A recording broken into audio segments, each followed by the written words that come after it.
So we were just talking about the granting clause, and let's pick right back up where we're at. What you see on page 86 of your book are 4 bullet points that are going to explain 4 different types of granting clauses. Each one of these granting clauses implies a certain type of deed. Now, we've been talking about deed, and so far up to now, you guys have thought, oh, it's just talking about generic deed. There's not. There's many, many different kinds of deeds, okay? So here in this clause is where you explain which one you're passing. So let's look at it. On page 86, that first bullet point says, I, Raymond Modulin, convey and warrant. This is the big Mama Luca. This is the general warranty deed. This is the one that everybody wants. So what I want you to look at is flip over to your book to page 88 and look at general warranty deed for a second. So when it says, I, Raymond Modulin, convey and warrant the property located at 12 Smith Street, I am telling the grantee that as the grantor, I am giving them a general warranty deed. It is the highest form of protection there is. You will see real estate is well known for having the highest, biggest thing, and then things underneath it are like subsets of it. We're going to see it with general warranty deed, special warranty deed, bargain and sale deed. You're going to see it with estate for years. You're going to period to period. You're going to see it with many different things like that. So the general warranty deed is the 5 Mama Luca, the big Mama Luca. There are 5 covenants. A covenant is a warranty or a guarantee or a promise or something of that nature. There are 5 of them that come with the general warranty.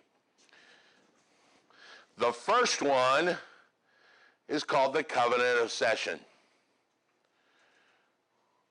Now, I'm telling you right now, there are a lot of answers on this test that love using this word as an answer because people forget what it means. The covenant of cession says, I own the property and I have all of the rights and I can pass them to you. So that's the first promise the grantor is making to the grantee. Hey, I'm going to sell you this house and I'm promising you now I own it and I have the rights to do this. It's the covenant of cession. The covenant against encumbrances. The grantor is telling the grantee, when I pass or convey property to you, I will promise that I will remove all of the encumbrances. And remember, there are 2 types of encumbrances. There's monetary and non-monetary. There's a small hitch in this. I will remove all of the encumbrances that I can.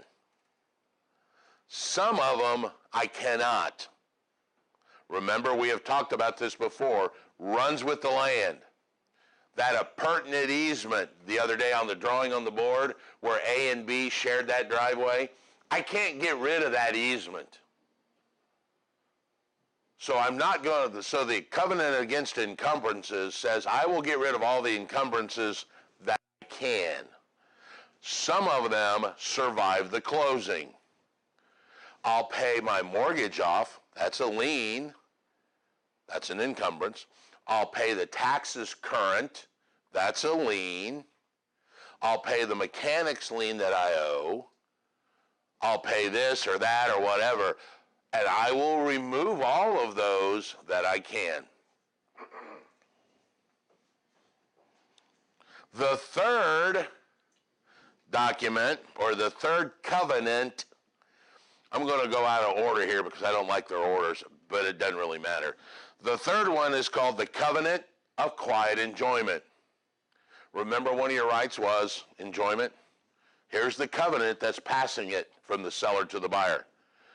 The covenant of quiet enjoyment says, I am promising you, Mr. Buyer, that there's nobody out there that is coming to try and take your property unjustly because they may have a superior lien or a claim to the property. There's nobody out there that has a legal, valid right to this real estate. That's the third one. The fourth one, right above it, the covenant of further assurance says, if I was wrong, I promise to help you. Further assurance. If somebody does step up and try and make a claim against this property, I will present all of the documents necessary to prove that their claim is not valid. So I'm not washing my hands of this house. Anybody bought a house and sold it, you're still in the loop if you did it through a general warranty deed. Now, typically it's your insurance company, which is the title insurance. But if you gave a general warranty deed, you gave this covenant, further assurance. And the last one is the warranty forever, which means I'll promise this forever. So what you have in the general warranty deed is the seller making these 5 guarantees to the buyer. I own the property. I will remove all of the liens and encumbrances from it. There's nobody out there coming after this property that I haven't already told you about, like my mortgage and the taxes and things. We already know those. There's nobody else. If there is, I promise to help you solve the problem. That's the further assurance. And I will make these promises forever. There's very little else the buyer could want from a seller. It's mine. I'll take all the stuff off. There's nobody. If there is, I'll help you. And hey, I'll promise this forever. That is a general warranty deed. A lot of times you'll hear it just called warranty deed. They mean general warranty deed, all right? So a general warranty deed affords the highest protection to both clients. So now flip back to 86. The second granting clause that we have would be that second bullet point that says, I, Raymond Modulin, remise, release, alienate, and convey. This means special warranty deed.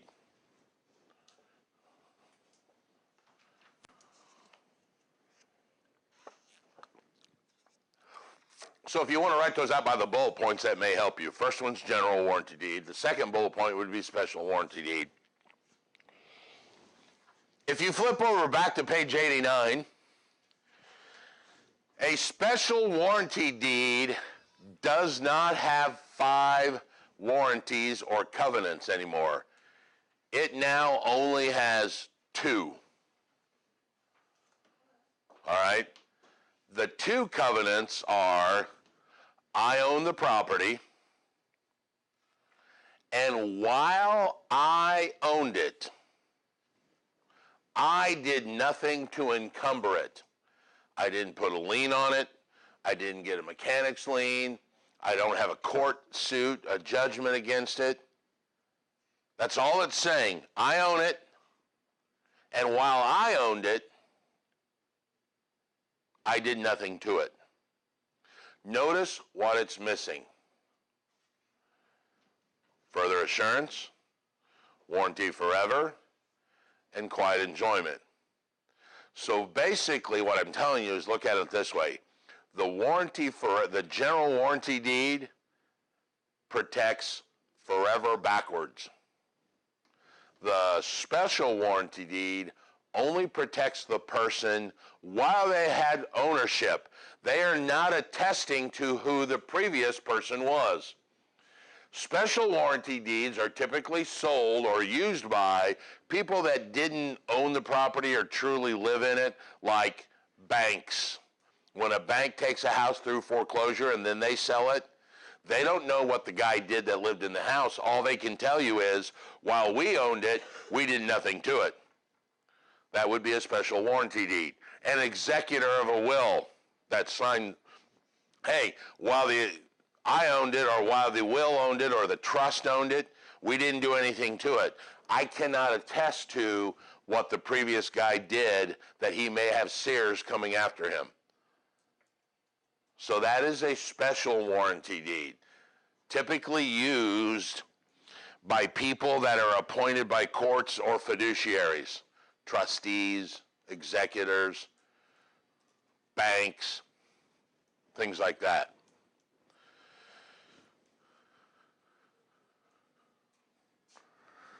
All right, flip back one more time. The third bullet point says, I, Raymond Modulin, grant, bargain, and sell. This is what they call a bargain and sale deed. On the bottom of page 89, a bargain and sale deed. A bargain and sale deed does not have 5 covenants.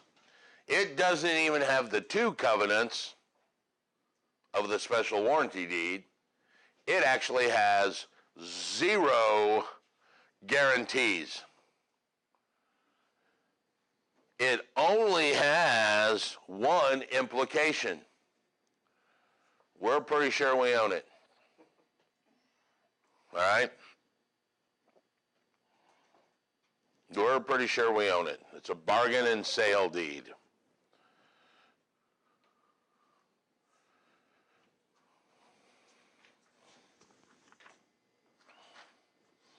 You can add other protections to it, but we're not going to get into how deep you can do that.